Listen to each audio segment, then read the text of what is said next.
Nam Mô A Di Đà Phật. Kính thưa các bạn hữu duyên, trong đời chúng ta ít ai tránh khỏi những giây phút sinh ly tử biệt. Có những cái chết đến bất ngờ, có những người ra đi sau tháng ngày vật vã. Nhưng dù là cách nào, người ở lại luôn mang một câu hỏi quặn lòng: người thân của tôi khi vừa mới nhắm mắt lìa đời, họ có còn cảm nhận được điều gì không? Họ có nghe tiếng mình gọi không? Có biết mình khóc không? Có đau không? Có cô đơn hay không? Hôm nay xin mời quý vị cùng lắng nghe bài chia sẻ với chủ đề: người vừa qua đời có còn biết và cảm nhận được không? Một bài nói được viết bằng trái tim, bằng nước mắt, bằng cả sự hiểu biết theo giáo lý từ bi của nhà Phật. Trong quan điểm Phật giáo, chết không phải là dấu chấm hết. Chết là sự chuyển đổi thân xác từ dạng sống này sang một dạng sống khác, gọi là luân hồi. Thân xác hoại diệt, nhưng thần thức, cái biết sâu kín bên trong, không mất đi ngay lập tức. Khi một người vừa mới qua đời, thần thức của họ vẫn còn quanh quẩn, vẫn còn biết, cảm nhận, thậm chí nghe và rất rõ. Có thể thân thể đã lành, tim đã ngừng, nhưng ý niệm, xúc cảm, tâm thức vẫn còn đầy đủ trong một thời gian nhất định. Thân nằm bất động chẳng hay, mà lòng vẫn rõ đêm ngày trôi qua. Nghe ai gọi khóc xót xa, hồn như chiếc lá lìa xa giữa trời. Theo kinh điển của Phật giáo, ngay sau khi thân thể ngưng hoạt động, thần thức sẽ rơi vào trạng thái thân trung ấm, gọi là thân trung ấm, kéo dài trong khoảng 49 ngày. Trong khoảng thời gian này, người mất vẫn cảm nhận được âm thanh, lời nói, thậm chí ý nghĩ của người thân còn sống. Họ không thể trả lời, nhưng có thể buồn, đau, lo sợ hoặc hoan hỷ tùy theo năng lượng mà người thân đang truyền đến họ. Vì vậy, nếu chúng ta khóc lóc, oán than, họ sẽ thêm luyến tiếc, thêm thống khổ. Nếu ta tụng kinh, niệm Phật, hồi hướng, họ sẽ được tiếp nhận, có thể tỉnh thức mà sanh về cảnh giới lành. Chưa đi đâu cả đâu người ơi, thân còn ấm giữa bóng chiều rơi. Một câu niệm Phật tâm thảnh thơi, giúp người lữ khách vững chân trời. Rất nhiều người từng mơ thấy người thân đã khuất về dặn dò, xin tụng kinh, xin đốt giấy, thậm chí là báo mộng những điều chưa hoàn thành. Đó không hẳn là tưởng tượng, mà chính là sự tương tác với thần thức người mất với năng lượng người sống. Họ chưa siêu thoát, còn vướng bận nên vẫn tìm về.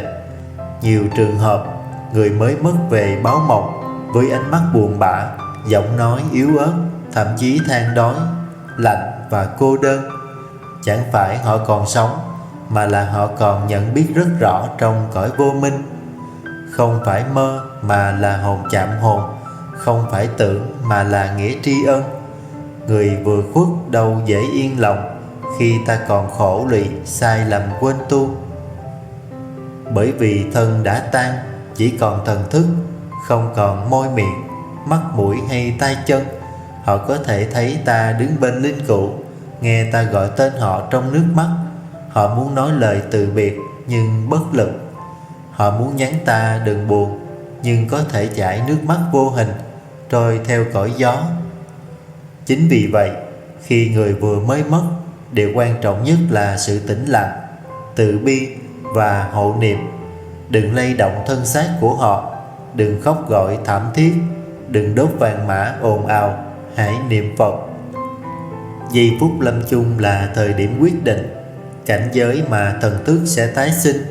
Nếu trong khoảnh khắc ấy họ được nghe danh hiệu Phật, tâm không loạn, hướng về Tây phương tịnh độ, thì có thể vãng sanh về Tây phương cực lạc, thoát khỏi khổ đau sinh tử luân hồi. Ngược lại, nếu thần thức bị lôi kéo bởi oán hận, nuối tiếc, thương yêu và quấn quýt, họ sẽ trôi theo nghiệp lực và có thể lạc vào cảnh giới tối tăm. Đó là lý do vì sao Phật tử luôn hộ niệm suốt 8 tiếng sau khi lâm chung, và tuyệt đối tránh động vào thân thể, tránh khóc gọi, tránh đốt giấy tiền quá sớm vì có thể làm thần thức rối loạn và hoảng sợ. Một câu Phật hiệu sáng hơn trăng, dẫn đường mê lộ vượt hung thần, dẫu ai khuất bóng lòng không lạnh, vì tay Phật đỡ giữa gian truân. Khi một người chuẩn bị rời khỏi cõi đời này, thì mọi tài sản, danh vọng, thân quyến đều trở nên vô nghĩa. Lúc đó duy chỉ có nghiệp lực là thứ theo họ, hoặc nâng họ lên ánh sáng, hoặc kéo họ vào tâm tối.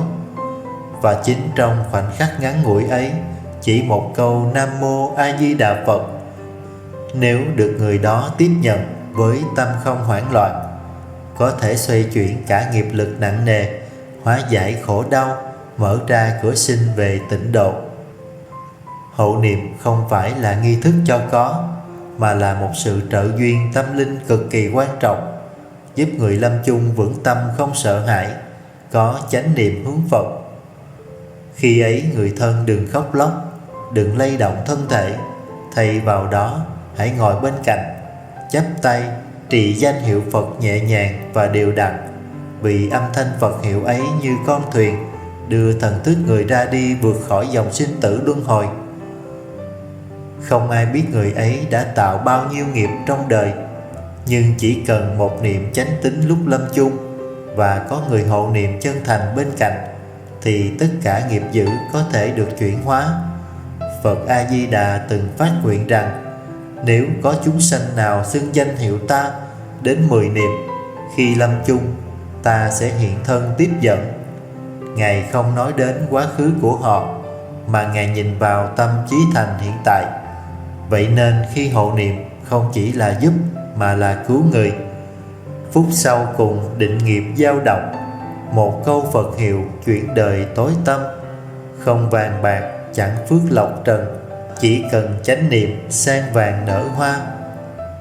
Cho nên nếu còn thương người sắp rời đi, hãy hộ niệm cho họ, đừng làm họ thêm luyến tiếc, đừng để họ mang tâm sợ hãi. Hãy để người thân mình ra đi trong tiếng niệm Phật thanh lương, trong ánh sáng từ bi và tỉnh thức. Tiễn nhau đâu phải bằng lời, mà là bằng nguyện, bằng lời Phật vang. Trần gian là một đoạn đàn, sen vàng nở giữa mênh mang cõi lòng. Họ không còn thân xác để ôm ta, để nói lời tiễn biệt, nhưng tâm thức họ còn đó, lặng lẽ, mong manh mà thấm đẫm yêu thương. Họ không cần vàng mã, không cần mâm cao cổ đầy, mà chỉ mong ta sống thiện, sống hiền, sống đúng như những gì họ từng dạy bảo. Trong những ngày sau khi mất, tâm thức họ dễ dao động, dễ chịu ảnh hưởng từ cảm xúc của người thân. Nếu ta thương họ mà khóc lóc thảm thiết, ta đang vô tình níu giữ họ lại trong cõi trần gian đau khổ này. Nếu ta gào tên họ trong oán hận, tiếc nuối, ta đang khiến họ chẳng thể đi nhẹ nhàng về nơi ánh sáng tươi đẹp. Gửi chi khói đốt tro bay, xin đừng níu kéo họ bằng ngày lụy sầu. Chỉ cần một niệm nhiệm màu Nam Mô A Di Đà Phật cầu siêu thanh lương. Hãy gửi cho họ một thời kinh trì tụng đầy thành kính. Hãy gửi cho họ một bữa ăn chay hồi hướng nhẹ nhàng. Hãy gửi cho họ lòng buông bỏ, tha thứ và yêu thương, vì đó là những điều họ cảm nhận được rõ nhất nơi cõi trung ấm mà họ đang trôi qua. Khi ta sống tốt lên từng ngày, đó chính là hồi hướng sống động nhất. Khi ta thành tâm niệm Phật, mỗi câu là một ánh đuốc dẫn đường. Khi ta không khổ vì họ nữa, họ sẽ thôi dây dứt mà siêu sinh. Thương nhau đừng giữ ở môi, hãy là hành thiện giữa đời đổi thay. Một câu Phật, một vòng tay dẫn họ về nẻo tháng ngày bình an. Các bạn thân mến ơi, chúng ta rồi sẽ đều có lúc đi qua cánh cửa cuối cùng, cánh cửa sinh tử. Nhưng điều đáng quý nhất không phải là ta sống bao lâu, mà là sống và chết có chánh niệm, có tỉnh thức hay không. Nếu người thân của quý vị vừa qua đời, xin đừng chỉ khóc than, hãy niệm Phật, hãy sống lành, hãy dâng những điều thiện đẹp như một ngọn đèn trí tuệ thắp sáng cho họ trên hành trình siêu thoát. Cảm ơn quý vị đã lắng nghe đến cuối bài chia sẻ này. Trong phút giây này, xin nguyện ánh sáng nhiệm màu của Đức Phật A Di Đà luôn soi chiếu đến quý vị và người thân, dù đang còn sống hay đã khuất. Nguyện cho mỗi câu Phật hiệu được quý vị trì niệm hôm nay là những bông sen nở rộ giữa cõi vô thường, là những nhịp cầu nối tâm linh giữa người và người đã ra đi. Nam Mô A Di Đà Phật.